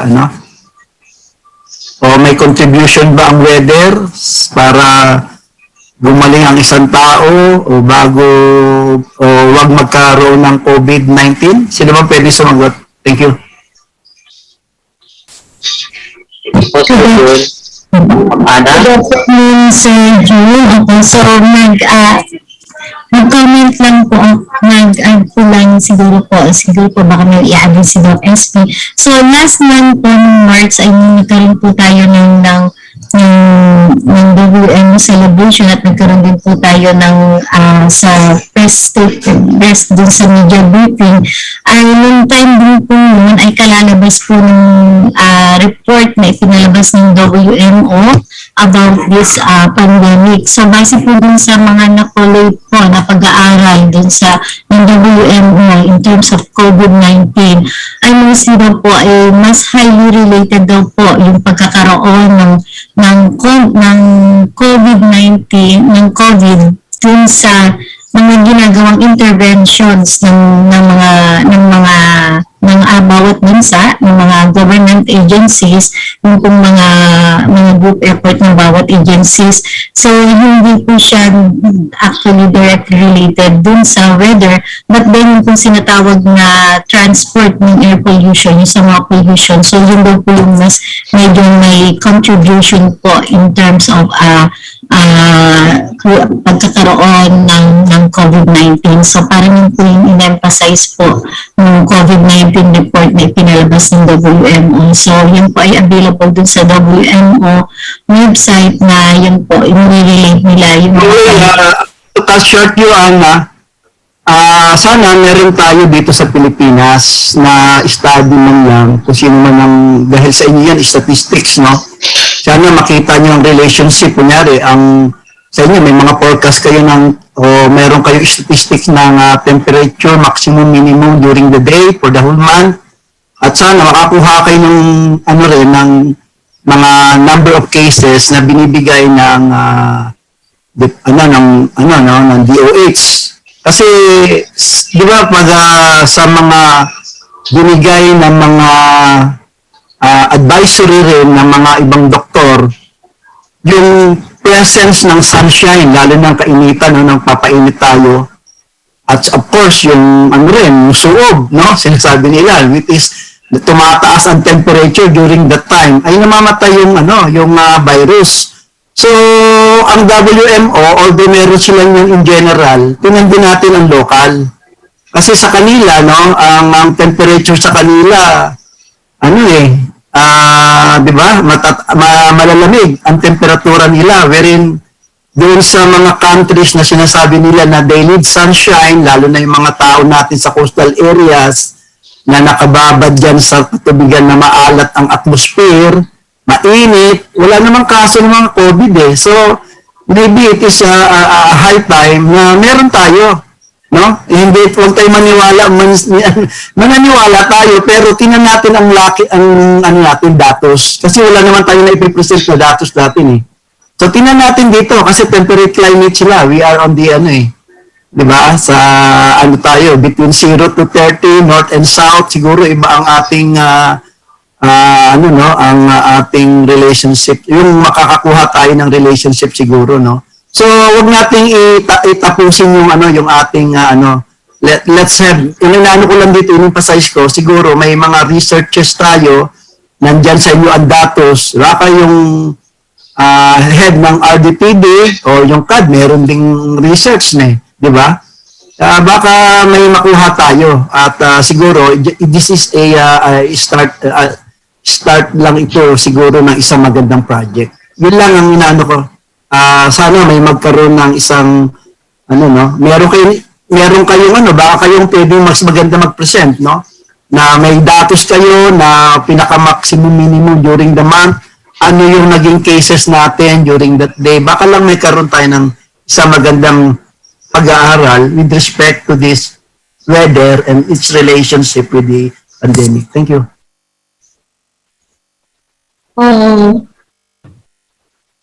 May acknowledge. Sige, maraming salamat. Very good morning. Magandang tanghali. Maraming salamat po, June, sa iyong in-express na ideas for encouraging our researchers.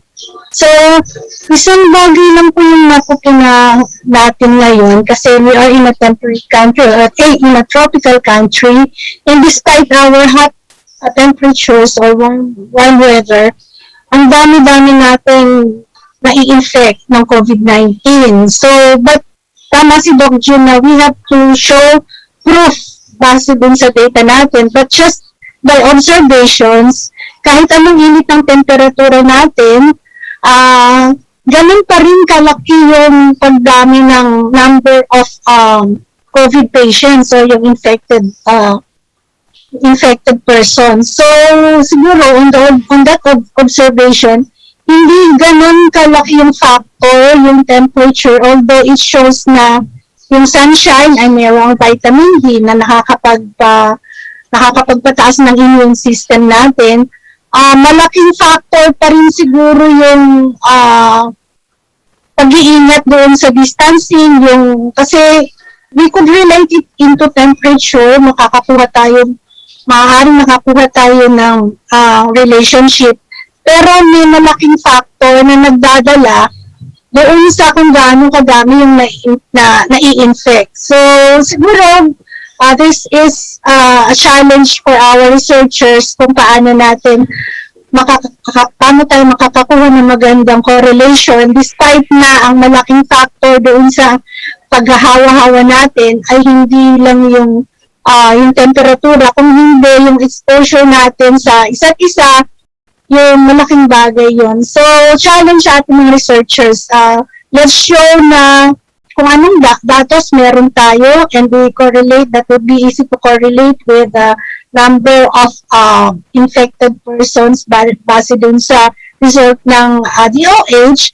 And another thing is yung pag-report din kasi ng number ng infected, yung timing din nun, meron din tayong problema kasi on that day, i-release nila yung result, siguro yung iba, 3 days, 1 week, and then i-correlate natin dun sa oras ng temperature. So, baka meron din doon konting discrepancy. So, we have to be careful din doon sa analysis, but with our data, we could come up with something. And siguro, this is just to show na ito yung nakuha namin based on our available data.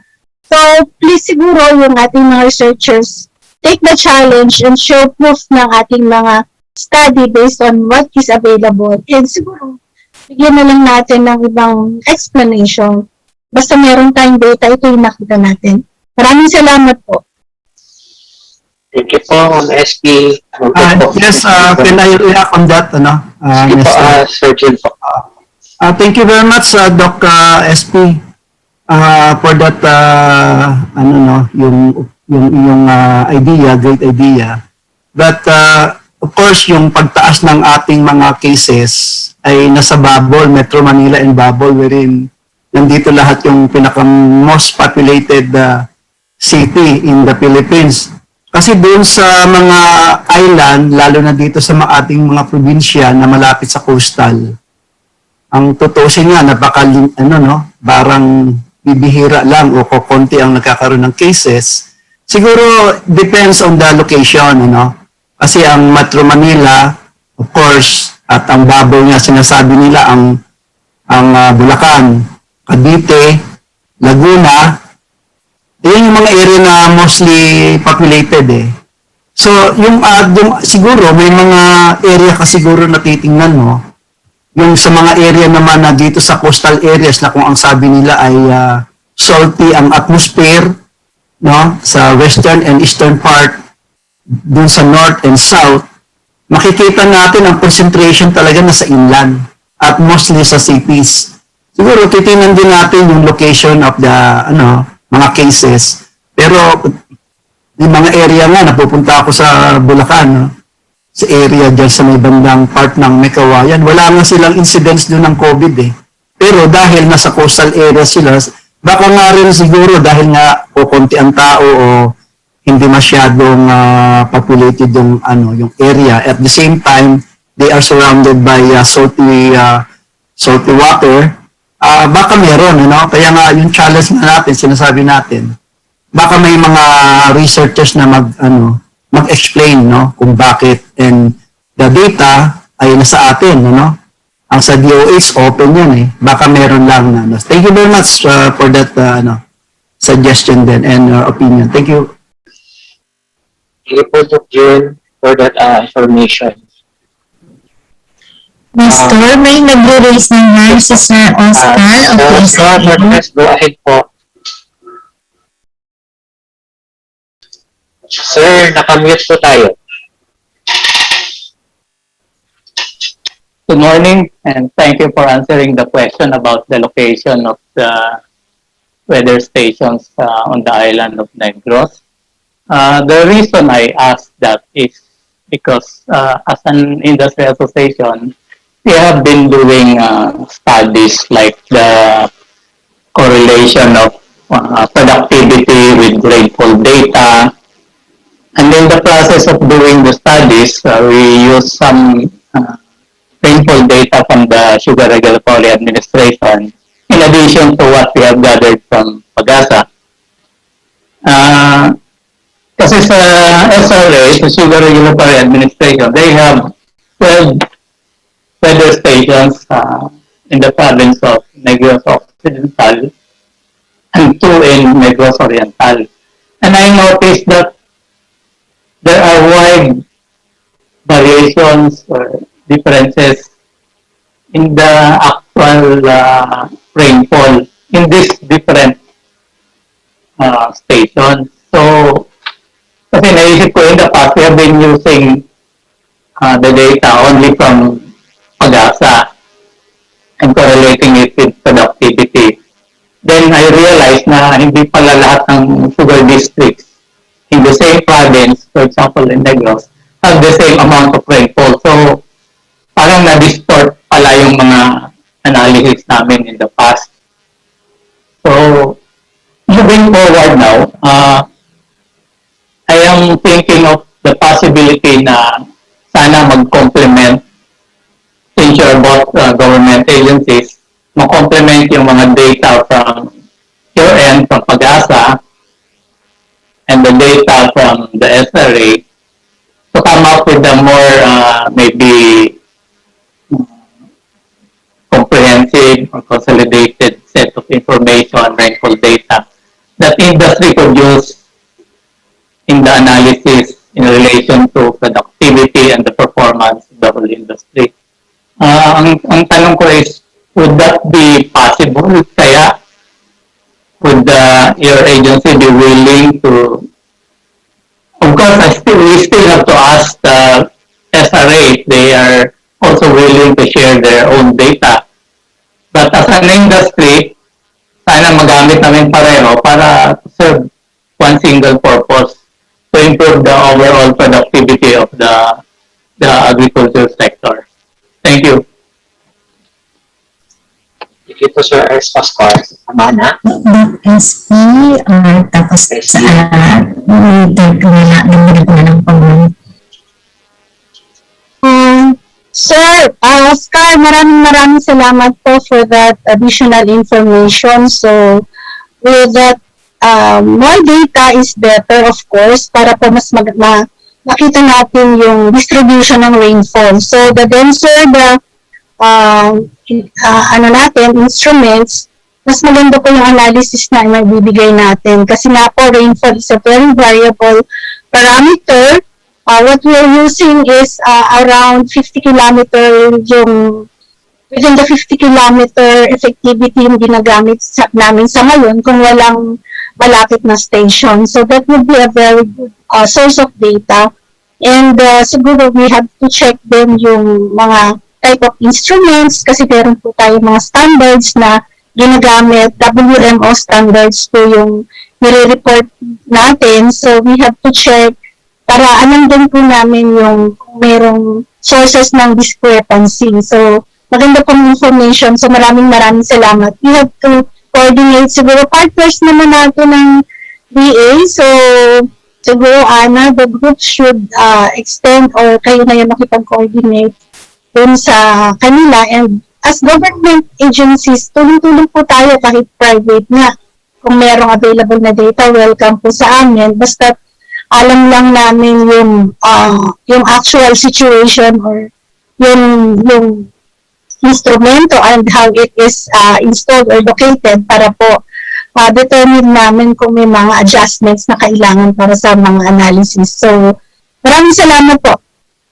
Thank you very much, Ma'am SP, and we will get in touch with you once we get the approval for the cooperation and support also from the SRA. Maraming salamat po. Thank Thank you po, Dr. SP and Sir Oscar. Ano, any additional po? Ay, ako, Any additional po? sige sir, partner naman po natin sila Sir Okay sa Philippine Juveniles Association po in coordination din po with SRA. So, yun po, itutuloy po natin yung ating mga naging effort noon tsaka po yung sa mga invitations nyo po kapag nagbibigay kami ng updates inyo. So, siguro po, titignan natin yung mga data din po coming from SRA stations po. Huli naman din po siguro sila na mag-provide ng mga data. Check po natin, lalo na po yung for agricultural purposes po. So yung mga AWS din po yung time na yun ay parang napansin din po natin yung sa SRAI. Iba din po yung pag-record nila ng 24-hour rainfall kasi yun na po, sabi po ni Doc SPS based on standard sa atin. So yung sa pag-asa po, yung ending ng 24-hour rainfall ends at 7:59 a.m. So yun din po mga observation standards, yun din po yung titingnan natin kasi baka yun po din nagkakaroon ng mga discrepancy din sa mga rainfall observations natin. Ayun sir, tingnan po natin later. Thank you.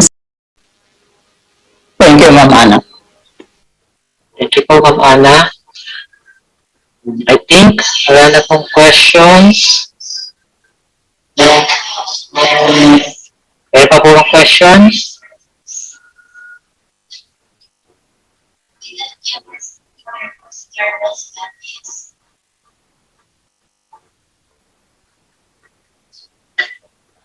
Pasok ko na po kay Ma'am Cherry. Ma'am Che. Ay, first, okay po. Carlos Banyes po.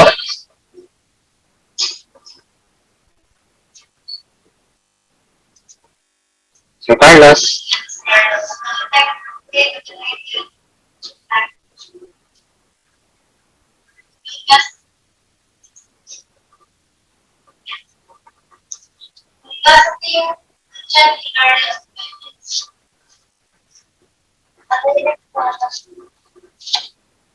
Ma'am, baka po naka-direct sa inyo yung questions.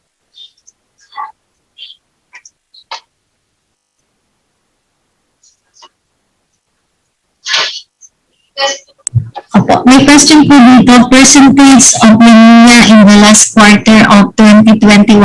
So yung makikita po natin dito, Sir Carlos, during the month, seasons of October, November, December, January, base po dun sa official na pinalabas ng IRI and sa probabilistic forecast ay mas higher probability of having La Nina po. So yun po yung combined model and expert judgment. Pero kung yung pagbabasihan po natin, yung purely model output, yung mula pong intervention ng ating mga experts natin, ay mas higher po yung probability ng NC neutral condition or hindi magkakaroon ng back-to-back La Nina. But then sabi nga po natin ay historically po, yung last 6 events po ng La Nina were back-to-back La Nina.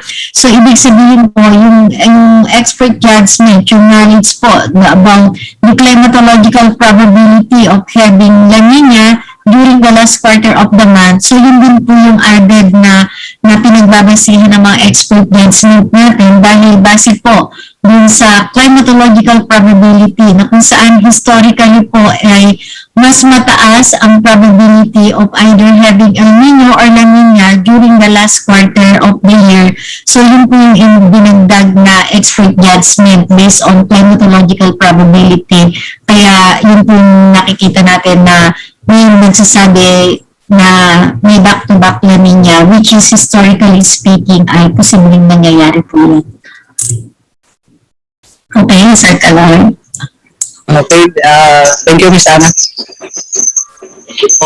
Nagkaroon po yung slide presentation dito sa climate po. Thank you. Thank you po, Sir Carlos, for that question. Meron po sinabi si Ma'am Mirna Bobadilla. Thank you so much for this very informative information from DOST-PAGASA. Keep safe and God bless everyone from Taza Water District. Thank you po, Ma'am. Thank you po, Ma'am Mirna. Keep safe din always. Sir Minister, may tanong po din dito, any update on Taal volcano situation, sabi po ni Sir Ramon Visconde. So, sir, sa Feebox po natin na nakakakuha ng update din sa Taal volcano. So, sa Feebox po. So, paki-check na lang po sa website ng Feebox, sir. Thank you po. Yes po, sir. Sir Ramon Nonato Visconde. Check po tayo sa website ng T-Box, UST T-Box. For that, thank you po sa lahat ng actively participating dito po sa Climate Forum namin, 35th Climate Forum. Back to you po, my Cherry Jane. Thank you, Nestor, sa open forum natin. And we are right on time pa rin po sa ating program. So, for our closing remarks na po, so may recorded message po si Ma'am Edna Wanilio, Chief of the Climatology and Agrometeorology Division. And then after po, kung meron pong final message si Ma'am SP, mag-ano po si Ma'am SP sa atin. So, for the closing remarks, recorded ni Ma'am Edna, paki-play na po. A very blessed day once again to everyone at sa ating lahat. And thank you to our dear participants, stakeholders, distinguished guests, and panel speakers who joined us today for this 135th Climate Outlook Forum, despite the challenges and restrictions brought about by the COVID-19 pandemic. To our ever-supportive PAGASA Administrator, Dr. Vicente Malano, our Deputy Administrator for R&D, Dr. Esperanza Kayanan, and the rest of the PAGASA management, we extend our deepest appreciation. At the outset, I would like to acknowledge the effort and hard work of the people behind the success of this forum, which is regularly conducted every month, primarily to Ms. Annalisa Solis, Chief of the Climate Monitoring and Prediction Section, or CLIMS, with the Climatology and Agrometeorology Division, CAD, and her staff for their utmost cooperation in the preparation and logistical arrangements for this forum. And lastly, we highly appreciate the assistance of our other PAGASA colleagues in the conduct of this forum, particularly to our PAGASA ICT, Engineering and Technical Services Division, at sa lahat po ng mga walang sawa at laging handang tumutulong in the conduct of this monthly virtual forum. Although the current COVID-19 pandemic has forced us to somehow restrict our face-to-face IEC activities, the technology and online learning platforms, such as this one, have somehow allowed us to continue to impart to you the valuable information and services of PAGASA through this forum. We earnestly hope that you were able to learn a lot from the presentations provided by the speakers. Good luck po sa ating lahat, and let's all pray for this COVID-19 pandemic to end very soon. Ingat lang po lagi tayo, at sana lahat po tayo ay pagpalain ng Diyos. Maraming salamat po. Yan po ang ating closing message from Edna Wanilio. So, tanong ko lang po kung may final message po ang ating Deputy Administrator for Research and Development, Dr. Esperanza Kayanan. Ma'am SP, meron po ba kayong final message? Maraming salamat, Sherry, at maraming salamat sa lahat ng participants na yung umaga na ito, and sa lahat ng mga resource persons natin from Weather Division, from the Hydromet Division, and of course from the Climatology and Agrometeorology Division. Maraming salamat sa lahat ng information na i-share ngayong araw na ito. So sa ating pong partners, patuloy po tayong mag-monitor ng mga informations and other products ng PAGASA, lalong-lalo na po ngayon na nagpapalit po tayo ng klima. We are in a transition period. Marami pong pwedeng mangyari sa mga susunod na araw. So, let's keep monitoring. Nandito po ang ating mga forecasters, climatologists, hydrologists, and meteorologists. Online nga lang po dahil sa sitwasyon natin. Pero rest assured po na ginagawa po namin lahat ang trabaho upang makapagbigay sa inyo ng updated information sa nangyayari po sa ating atmosphere, sa ating klima. So, sana po ay yung napulot nating impormasyon ay magamit natin ng maayos sa ating planning activities for our work, for our personal use, and lalong-lalo na po sa agriculture at sa iba't iba pang business opportunities natin. And sana po sa susunod na Climate Forum, which is, I think it is May 26, magkita-kita po ulit tayo para po magkaroon tayo ng discussion and more information and iba pang mga impormasyon na kailangan natin sa araw-araw nating gawain. So with that, sana po we stay safe, mag-ingat po tayo. Hanggang ngayon po ay dumarami pa rin ang patients natin. So, ingat lang po tayong lahat. Maraming salamat po and have a good day. Thank you. Thank you very much, Ma'am SP. And that ends our program po. So, kita-kita daw po ulit tayo sa ating next monthly forum. And also, nagbibigay na po kami ng invitation sa inyo, mga second week of the month pa lang po. So, abangan nyo na lang po ang aming muling invitation. Maraming salamat po.